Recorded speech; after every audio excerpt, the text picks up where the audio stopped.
ask your response to the Prime Minister this morning. He described you as a man with some entrenched views. Well, he's right. We've always stood for principles. We stick up for them, we fight for them. What do you make of him making a big deal about the fact that you've been here for 50 years? Look, he got the figures and numbers wrong, but I do admire his confidence that I will be out for quite a while yet. Is the one of your principles, which opposes asset sales, would that be a bottom line for you in any future coalition negotiations? And you've been around long enough to know that I exposed the 87 deal with Fay Richwright, you remember? I exposed the corruption in the bank in 1990. I wanted a full-scale inquiry, which Richardson didn't do, and I opposed the 1992 sale. Which part of that don't you get? You're the one guy that knows I've got a record on this matter. But you've got to make a statement about whether... No, I don't conform to your stupid questions about how I'm going to conduct negotiations when it comes to coalitions. But you've I'm already the most experienced guy doing that as well. And I don't need your advice, thank you very much, but thanks for the offer. But you've already said... failing to grow the economy? We've got to do better, and I just said that. You know, it's like Roosevelt's famous comment, we might not always get it right, but we'll never stop trying. And that's what we've got to do better. How does New Zealand First want to generate more revenue or more money for the books? Sorry? How does New Zealand First want to generate more revenue or more money? Well, first of all, we're going to cut the cost of our servicing of our debt, massively exploited by labour.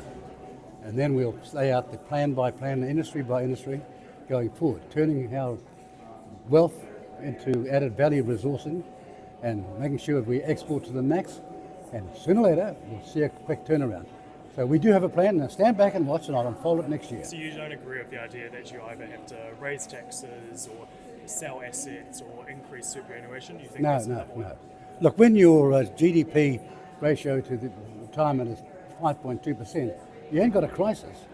What you're really saying is we haven't run the GDP successfully enough to pay for the older people in this country. So fix the problem up, not give yourself a lousy excuse.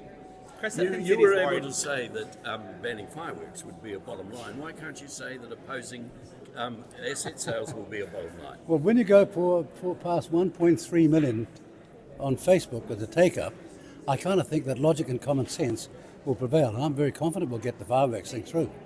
But what about the coalition? What about the asset sales? Because you'll be turning that into day after day, you'll come, there's the trials here, there'll be boring questions, is that a bottom line, is that a bottom line? And I make one certain, I've had a more difficult career than anybody in this damn parliament, and I'm never going to take advice on media how I conduct my politics. Chris Hipkins said they're using a sledgehammer.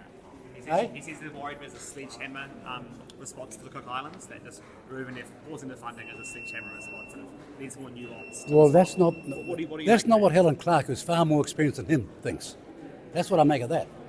But mind you, when it comes to asset sales, Chris Hipkins is a major liability. Why so? Why do you say that?